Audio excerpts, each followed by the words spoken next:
vie de château en hiver, c'est encore très lumineux puisque nous sommes au château de la Grave, en Côte de Bourg, rive droite de l'estuaire. 4 générations de vignerons depuis le début du XXe siècle et plusieurs siècles d'architecture ici dans ce château, retapé au XIXe mais très joliment et de manière très poétique. Plusieurs vins, plusieurs héritiers possibles aussi à la famille de Philippe et Valérie Bassereau. Ils ont 3 enfants. Un viticulteur qui est aussi musicien, un architecte et une jeune fille dans le commerce. Voilà une propriété qui ne s'éteindra pas.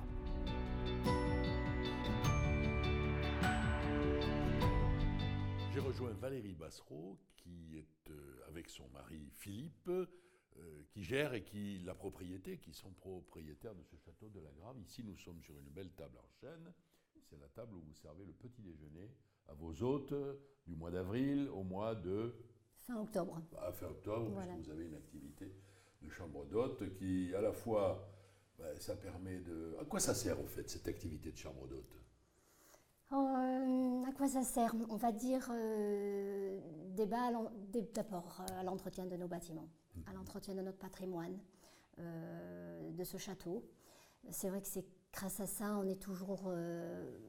on va dire, porté pour améliorer et faire vivre cette maison. La deuxième raison, c'est aussi, par rapport à notre activité viticole, un très bon moyen de nous faire connaître auprès d'une clientèle française, locale et même internationale. Alors ça doit être facile de raconter l'histoire de la famille au petit déjeuner, puisque j'aperçois une photographie sur la cheminée. Qu'est-ce qu'elle représente, cette photographie ? Alors c'est une photographie de 1915 qui représente pleine guerre, une scène de vendange, avec au centre l'arrière-grand-mère et l'arrière-grand-père de mon mari qui ont acquis le domaine en 1910, peu de temps avant. Ce couple qu'on voit aussi dans le grand vestibule du château, avec oui. dans les bras un bébé. Oui. Et qui est ce bébé ? Et c'est le grand-père. C'est le grand-père de mon mari, 1905, oui. Qui avait juste quelques mois. Alors là, sur la photo, il y a des ouvriers, il y a des soldats aussi. Les soldats ont fait les vendanges ? Alors non, les soldats étaient en fait là pour surveiller quelques prisonniers allemands qui avaient été donc rapatriés pour aider aux vendanges et aider les femmes surtout, qui étaient seules présentes à cette époque-là. Donc si je comprends bien, cette propriété est dans la famille Bassereau depuis 4-5 générations ? 4 générations, voilà. 1910. Et c'est votre mari qui est l'actuel représentant de cette lignée. Voilà, tout à fait. Bien. Voilà, Philippe Bassereau.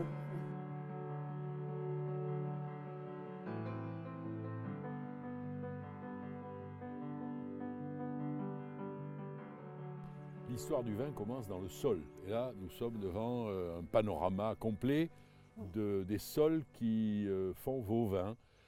Très divers, visiblement. Plusieurs pentes, plusieurs hauteurs. Racontez-moi ce paysage. Alors, le vignoble ici, effectivement, est tout autour du château, principalement en coteaux. La petite Suisse, comme on l'appelle ici dans les Côtes de Bourg. Alors, d'une part par rapport aux coteaux, mais aussi par rapport à la complexité du terroir. Les Côtes de Bourg, ce n'est pas un seul terroir, c'est une multiplicité de terroirs. C'est des argilo-calcaires qui forment nos coteaux, c'est des sols de graves rouges qui sont sur les hauts de coteaux, ou ce qu'on appelle les croupes, dans celles sur le château, d'où le nom château de la Grave. Les bas avec des limons, des sableaux limoneux, des sableaux argilo-calcaires, tout est effectivement mélangé ici. Alors c'est une partition quasiment musicale des sols sur lesquels vous jouez un peu comme sur un xylophone pour composer vos assemblages ?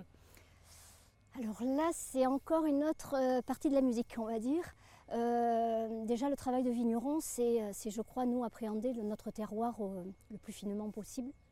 Peut-être à l'inverse du travail de sommelier, qui lui est de connaître les vins du monde entier et d'avoir une culture viticole très élargie. Nous, au contraire, notre travail, il va d'aller le plus en profondeur et le plus pointu possible par rapport à notre terroir. Et effectivement, ça va prendre des générations et des années pour arriver effectivement à trouver le type de cépage de vin qui va correspondre au mieux, effectivement, à ce que peut nous donner ici nos sols. Alors, on va donner un exemple. J'imagine que la parcelle qui est la plus basse au milieu de ce paysage, là-bas, n'a pas le même cépage que les vignes qui sont à quelques mètres d'ici, qui sont plus hautes. Je me trompe ou pas? Alors, je me trompe. Oui. Je suis mal tombé. Bon, je suis mal tombé. Voilà, c'est comme ça. Non, après, bon, déjà au niveau cépage, on a les contraintes de l'appellation. Ensuite, on a les contraintes effectivement du type de sol. Ici, on va vraiment privilégier les merlots.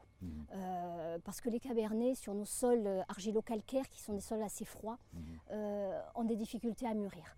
Donc on a très très peu d'espaces qui sont effectivement destinés à faire vraiment des cabernets de qualité. Alors ce n'était pas le cas autrefois, puisque effectivement autrefois, et là on les a tous arrachés, nous les mettait dans les pentes nord, dans les bas-fonds gélifs, mais on n'avait jamais un seul cabernet qui mûrissait.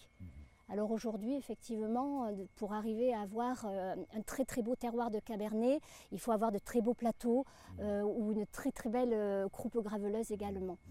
Ici, on va vraiment plutôt privilégier le merlot. L'avantage, c'est que cette multiplicité de terroirs va nous faire un merlot très complexe.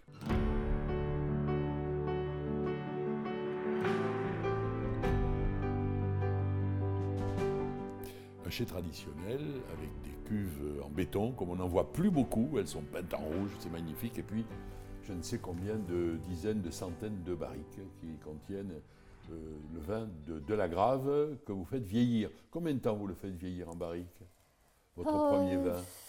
En moyenne, c'est 12 mois. 12 mois. 12 mois, ça nous permet de respecter un cycle, tout simplement, aussi dans le vin. Bon. Et quel type de vin vous voulez, compte tenu de votre terroir qu'on vient de voir, compte tenu de vos choix de méthode, de vinification, quel type de vin vous voulez offrir aux consommateurs? Nous avons ici 3 vins rouges qui sont assez complémentaires. Et la cuvée principale, qu'on a appelée nous Caractère, a vraiment pour but de montrer ce qui est vraiment notre terroir.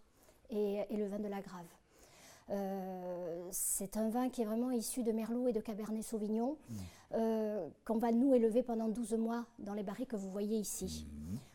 On a une autre cuvée qui est la cuvée Nectar, qui est un vin qui est principalement à base que de Merlot, que sur des vieilles vignes. C'est une sélection de parcelles que nous avons, qui elle va vieillir 18 mois, mais dans les foudres qui sont au fond là-bas. Oui.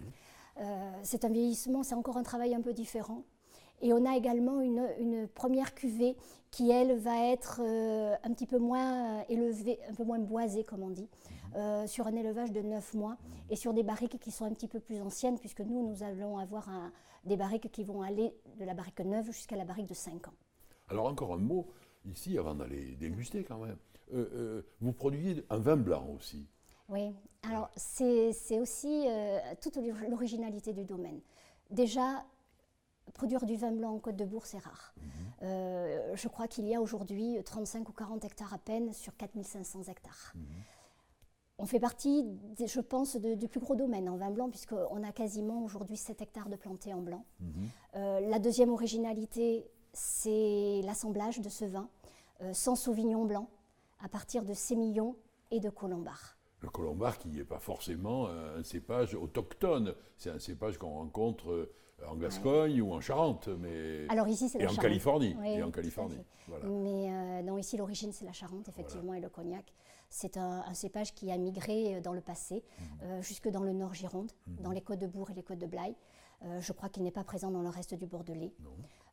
Il est autorisé, nous, dans nos cahiers des charges, pour produire un vin d'appellation d'origine contrôlée Côte de Bourg. Et on est, je crois, le seul à l'utiliser ici. Bon, si vous voulez bien, je vais vous suivre jusqu'à vos tables de dégustation. C'est à côté des foudres, justement. Oui, venez par ici.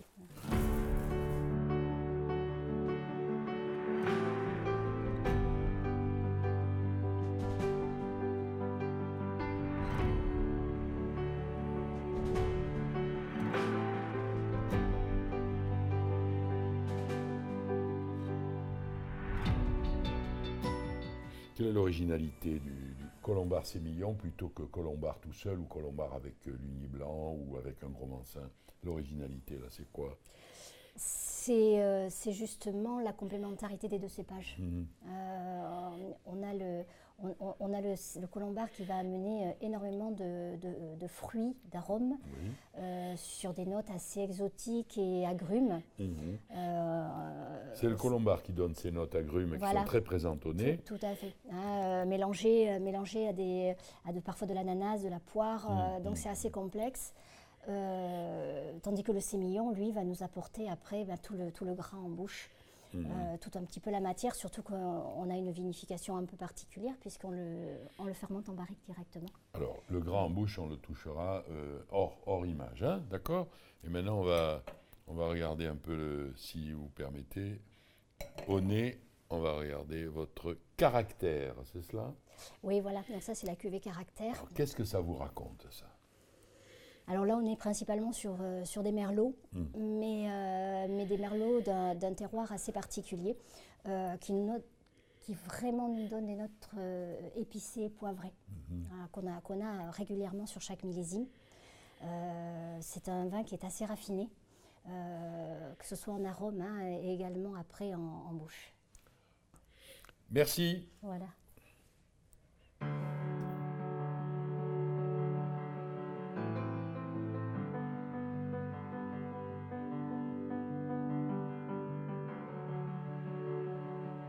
Voilà, sur le départ, nous étions pour une matinée, un peu une matinée d'hiver, un peu grise, mais avec bellement lumineuse, au château de la Grave, dans l'appellation Côte-de-Bourg. Oh, c'est une appellation qui est malheureusement un peu... elle est rive droite, alors quelquefois on l'oublie un peu. C'est une belle appellation avec des très beaux rapports qualité-prix. Nous étions reçus par Philippe et Valérie Bassereau. Ils sont dans cette propriété depuis 4 ou 5 générations, enfin en tout cas depuis 1905. C'est pas mal quand même, voilà, plus d'un siècle. C'est très accessible, il suffit d'aller à Bourg-sur-Gironde, par voie d'eau ou par voie de terre, et de suivre les pancartes. Je vous souhaite une belle dégustation.